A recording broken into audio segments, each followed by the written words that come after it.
I remember the sound of the wine glass breaking, not because it was loud, because after it happened, the entire world went silent. And then the engines came. But I'm getting ahead of myself.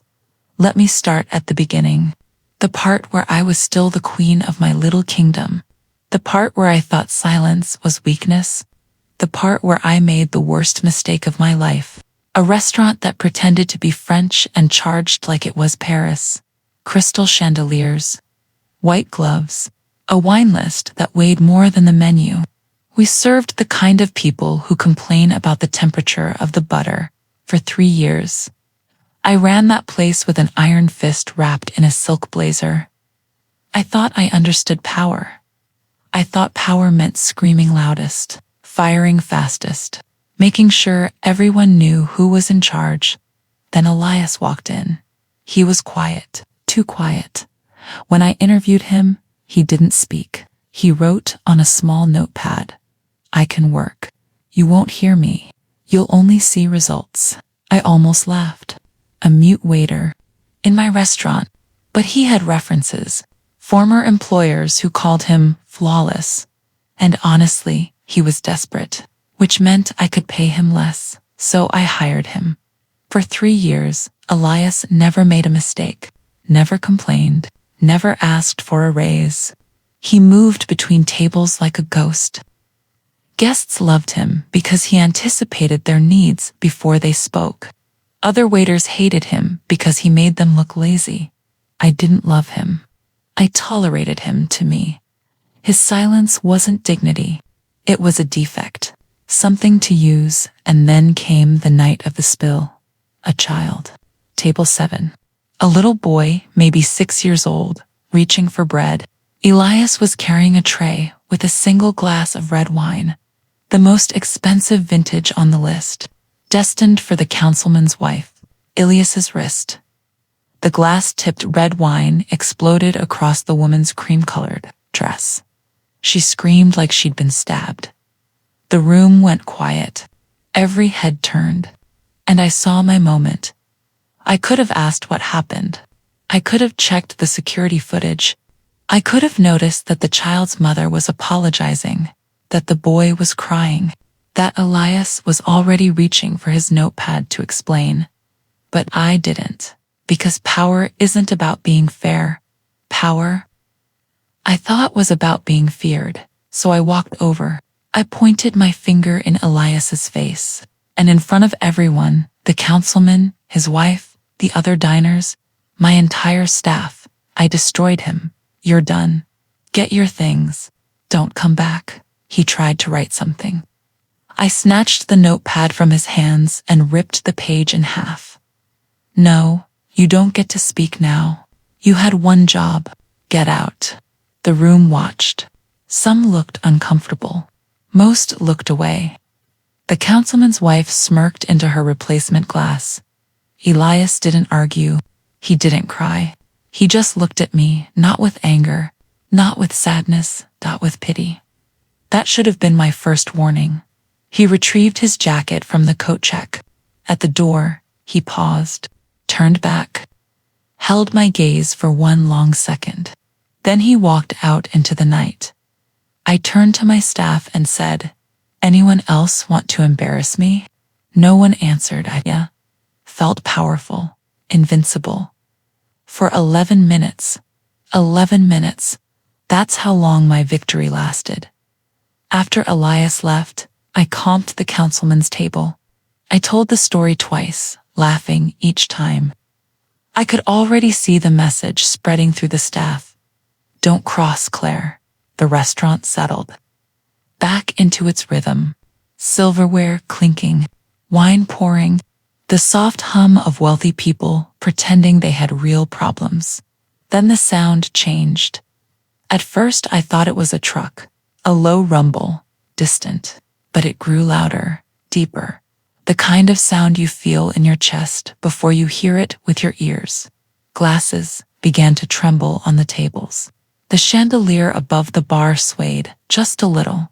One of my hostesses, a girl named Sophie, walked to the window. Her face went pale.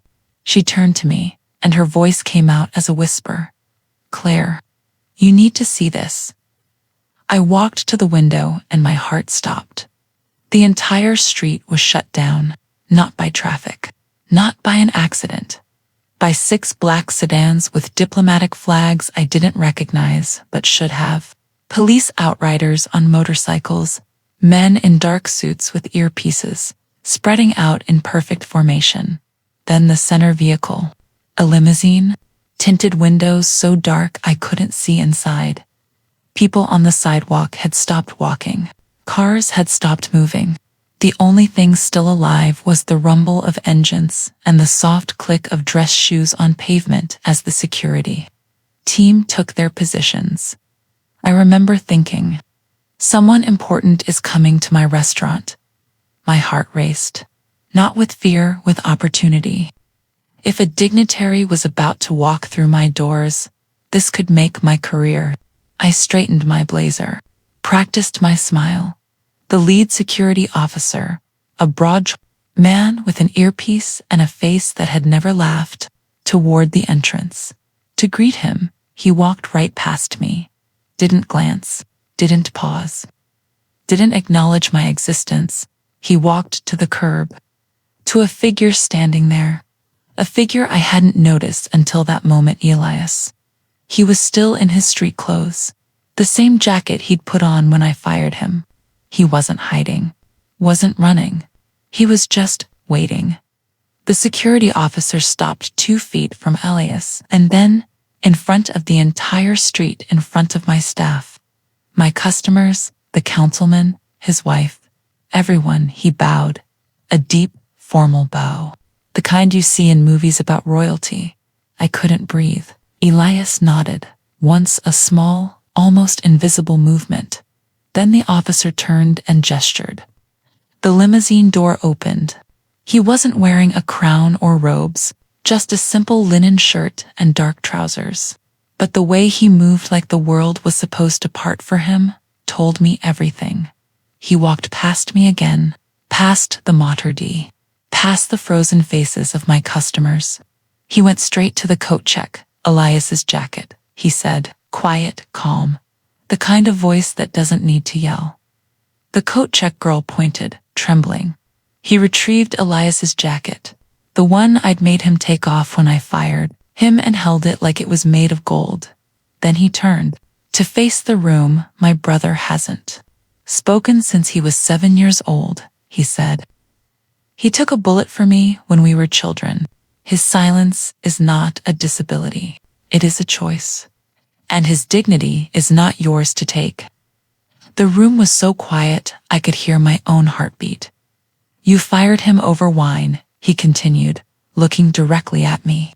"I am here to tell you that wine stains wash out. But what you did tonight, that stain is permanent. On you, on this restaurant, on every person who watched and said nothing." I wanted to speak. I wanted to explain, to apologize, to beg, but my throat had closed. My hands were shaking. The sovereign, because that's who he was, I realized. He paused with his hand on the frame. "Elias doesn't need my protection. He never has. But he has my loyalty, and loyalty is not silent." Then he was gone. The security team formed a wedge around Elias. Someone handed him a tailored jacket, dark blue, elegant, nothing like the cheap blazer he'd been wearing. He put it on slowly, button by button. With each button, I watched him transform, not into a king, into himself. The self I had refused to see. He walked toward the limousine, and I did something I'm not proud of. I ran after him. "Elias? Wait, please. I didn't know. I'm sorry. Please. Let me fix this." The security officer's hand came up, not touching me. Just 6 inches of air between his palm and my chest. I couldn't cross it. I tried anyway. "Elias, please, I'll give you your job back. Double the pay. I'll fire anyone you want. Just please don't." He turned his head, just slightly. Just enough for me to see his profile. He didn't look angry.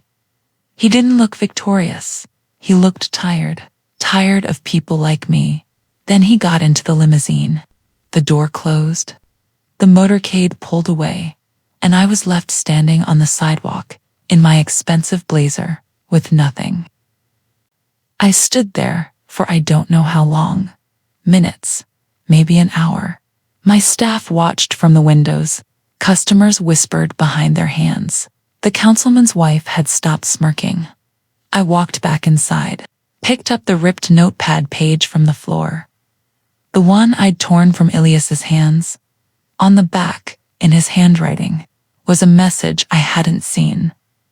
The child hit my arm. The wine was not my fault, but I forgive you. He will not. I read it 3 times. Then I sat down in the middle of the dining room and cried. Not because I was sorry, although I was. Not because I'd lost my job, although I would. I cried because I finally understood something. I should have learned years ago. Power isn't about how loud you can scream. It isn't about how many people you can make fear.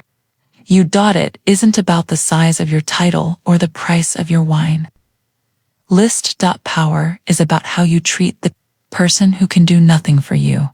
Elias could have told me who he was on day 1. He could have flashed a royal crest and demanded special treatment. But he didn't, because he wasn't there to be served. He was there to serve, to work, to prove that silence isn't emptiness, it's patience. And I mistook his patience for weakness. The aftermath was swift. Within 48 hours, the story was everywhere. Local news, social media, international outlets. Le Chardon became a symbol of everything wrong with fine dining. The cruelty disguised as standards. The arrogance disguised as excellence. Corporate fired me on a Tuesday. The owner recorded it. That video has 17 million views. The restaurant closed within a month. Not because of the boycott, although that hurt, but because no one wanted to work there anymore. The staff quit in waves. The suppliers canceled contracts. The building is empty now. A for-lease sign hangs where my name used to be on the door. I don't work in restaurants anymore. No one will hire me. I've applied to coffee shops, grocery stores, even fast food. The moment they Google my name, the interview ends. The man I humiliated wasn't a king. He wasn't a sovereign. His brother was. But Elias was just a man who wanted to work, who wanted to be treated like a human being, who wanted to be seen for his effort, not his silence.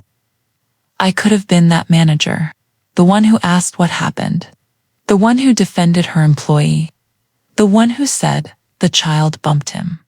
It wasn't his fault, but I wasn't. I chose cruelty. I chose performance. I chose the approval of a councilman's wife over the dignity of a man who had never wronged me, and that choice cost me everything.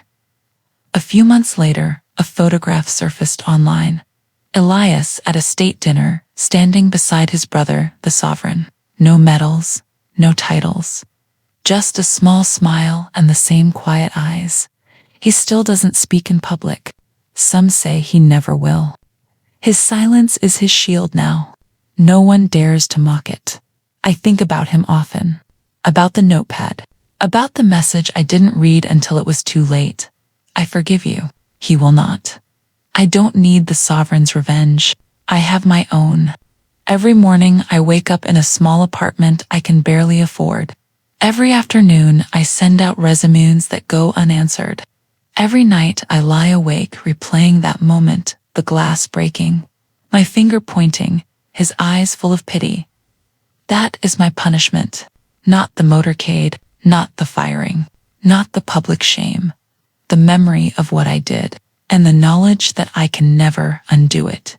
So if you're watching this, a boss, anyone with power over someone else, please learn from me. The person you're about to yell at might have a story you don't know. The employee you're about to fire might have sacrificed everything for someone they love. The silence you mistake for weakness might be the loudest strength you've ever seen. Wait for a royal motorcade to teach you what I learned too late. Be kind. Ask questions. Assume the best, because one day, the person you humiliate might not come back with a king. They might just remember, and that memory will be your cage. I'm Claire. I used to be a manager. Now I'm a cautionary tale, and the only sound in my life now is silence.